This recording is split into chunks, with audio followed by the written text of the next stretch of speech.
I mean, you just Lionel Messi who just walks around, right? Yeah.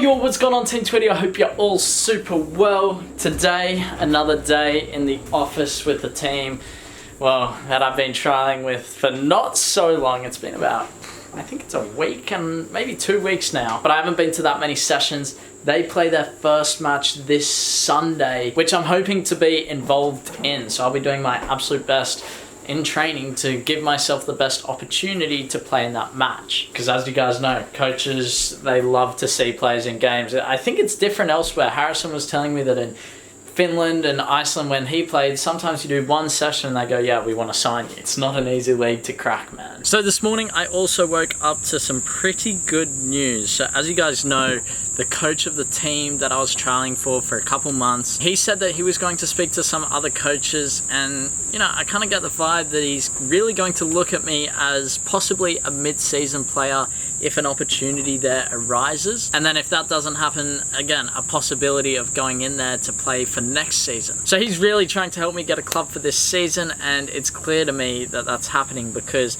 I get a text this morning from this person saying that he's spoken with a few people. He understands I'm looking for a club, and he said the team that he coached. Now, here's the thing. Right now, it is going to be extremely difficult to play for an MPL1 club. I feel the team that I'm trialing for now is almost my last opportunity in the second division of Australia. I don't have many contacts to get me there, but I feel more importantly, spots are full at every club. I've been emailing clubs that have been saying they're full, and that doesn't really have anything to do with me. It's just that the league, this league, it's kind of like they just go out and sign the players that they want before the season starts, before even pre-season. So we may have to go down to MPL2, which is the third division in Australia. It's still semi-pro, you still get paid money, you're still, like, a couple of players have gone from MPL2 to MPL1 and then pushed on even further. So I guess my focus has kind of shifted. It's unfortunate, but you know, my focus has shifted from MPL1 to MPL2. I have another contact which I will call in a second to see if I can secure maybe a training session or a trial.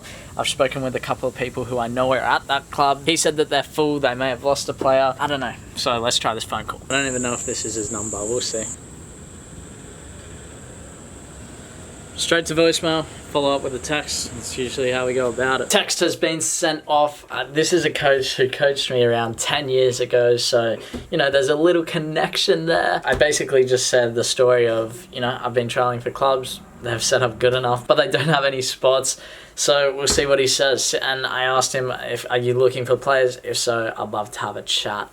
We'll see where it takes us. If I don't get a response in, let's say, a day or two, I may follow up with another contact who knows this coach, and then we'll go from there. So, you know, this is time where I need to be chasing these guys like crazy. It'll be interesting to see what happens, but, you know, what's in front of me is a trial tonight, a training session with a team, a very, very good team, and I need to go out there and perform. So that's the main focus right now.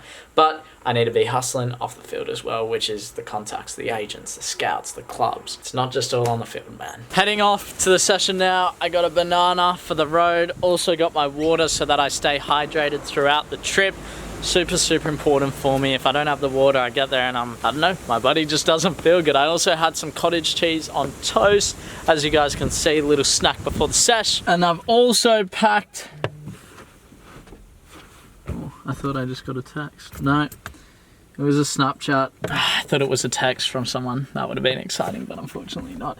I've also got my player vest, player GPS tracker, so I will see how many kilometers I do tonight. I don't know how tough the session will be. I think this is going to be more game related, so it's going to be interesting to see how much I'm involved in that, because if I'm not involved at all, then I probably won't play on the weekend.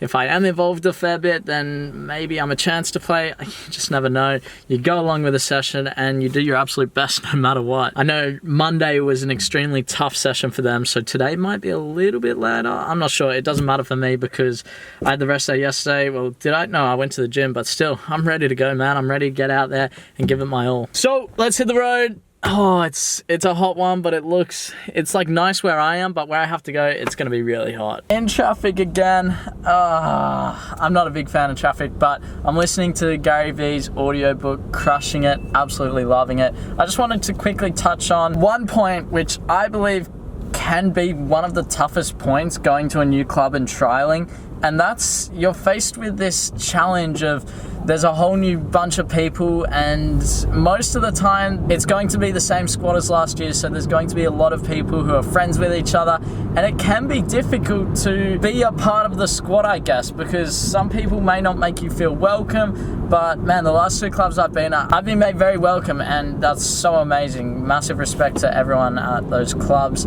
and I think knowing a lot of people from playing football for so long has helped massively. I think I told you guys the story where I knew a guy, we both talked a bit of smack on the field to each other for like 3 or 4 years. I end up coming to the club and trialing, and he just takes me in like he's my mate, and we just start talking, and we were really good friends. That was at the club I was trialing at, but didn't get selected. So, you know, it's good. It's good. I love the team environment, so we're not quite there. We're kind of getting close. But yeah, sometimes I enjoy these little rides. Sometimes traffic is a bit annoying though. Arrived, time to head in. I haven't heard anything from the other 2 people that I've contacted today in regards to a possible training session or trial.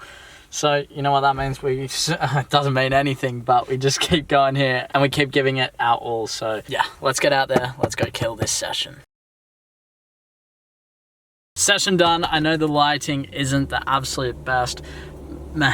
Tough session. I'll go through it when I get home. But what I will say to you guys is when I took my shirt off after the session, it was just drenched in sweat. It was partly because it was so hot and partly because I worked so damn hard, and just I was a bouncer most of the time. I'll give you that information, and it forced me to find a lot of space because when the ball gets turned over, instead of me defending, I now have to immediately find space to help my team. It's difficult at times, but you know, you just got to adapt and get used to it and try and do the best possible job that you can. So I'm gonna head home, get some dinner, and I'll catch you guys when I get there. Just got home. I know Dad and Claire are in here. Waiting to hear regarding publishing. They're doing stuff. What am I doing? I'm getting dinner. All will be revealed. What's under this plate? What could it be? What did Papa Tweety cook up? Ooh. Oh, those veggies look good. Damn, we got some salmon there. That looks nice. Good skin. I like it. Sweet mashed potato with some normal potatoes in there as well. And man, Papa Tweety, you're doing good on those veggies. Ooh, stir-fried them. We got Papa Tweety, the man who made... I cooked your dinner. This beautiful dinner. What would you do? You'd never be a footballer without people at home cooking your dinner every day. I wouldn't even, you know, be alive, really. No, you'd probably die. You know what you do? You'd probably call in at Macca's on the way home. Every session. Have a look at that for my heat map. That's quite cool, isn't it? Was it only a half field? Well, it was, yeah, half field. Right. Look at all that work in the middle. Busy. Far out. How far did you run? Alrighty. Big session. The big reveal. 7.65 kilometers. Wow. What's the record? I think that may be the record. No, I think you did 8, but that's a long way to run. Did I? Oh yeah, I did 8.02 at one point. Yeah, I thought so. I don't know what that was, but what was it? that's good. Good workout. Might have been. You look alright. You survived. Nearly. Top speed 21.1. You're just strolling around, controlling the ball. 21. You just Lionel Messi who just walks around, right? Yeah, so I basically walked 7.5 kilometres tonight. And every now and again you sprint for a second or two. 21 Ks, yeah, so 19 power runs. Sprint distance of 100 metres. You actually ran, what was it? 7.65. 7.65, and of that 0.1 you ran. Yeah. You sprinted. The rest of the time you're just strolling. That's tactical. Sounds like you're not working hard. You know what I should do? Just do a couple of sprints after training or just throw the thing across the field. I wonder what's normal for the sprint part of it. Well... Because I know that midfielders in a game, they're likely to run 11, 12, 13 Ks, right? Yeah. But how much do they sprint? Surely they sprint more than a couple hundred metres. I don't know. It's going to be interesting when I wear it in a game. Very. That will be the big sort of, Yeah. big time. Top speed? Probably about 20 k's. Oh, I told you it was 21.1. Oh, right, 21.1. But, it's half fit. Walking, that's right. Yeah. So, yeah, Okay. dinner time. Good work. Thank you, mate. They're testing you out. Bedtime. Oh. Oh, whoops. Good night. Showered, ready to go to bed. I need the sleep, man. I'll quickly take you guys through what we did in the session. So he wanted to do some sort of, I won't go in depth about what they wanted to do, but the numbers they needed, I became the extra player. So let's say it was, he wanted to do, for example, a 20 versus 20, and then I'm just the extra player. So I got used as a bouncer for the majority of the session, joker player, whatever you call it. And I don't think it really achieved what he wanted, because I think he just wanted that 20v20. It wasn't 20v20, I'm just telling you guys numbers. But like I said, I don't think it achieved what he wanted from the session. I didn't perform absolutely amazingly, but in saying that, at times I definitely showed some brilliance and some really creative balls and achieved what he wanted from the session, because like I always say to you guys, listen to your coach. If your coach wants you to put balls in behind all the time, then that's what you should be trying to do. So look, I think I helped achieve the session objective, but again, I was kind of just that extra player, the annoying guy that, I don't know, it's whatever though. It was still very good and I enjoyed it for sure. Challenged me a lot and I think I'm learning an absolute ton. But gonna end the vlog there. Team Tweety, I'm signing out. Make sure you like, subscribe, enjoy the journey. I'll see you in the next video.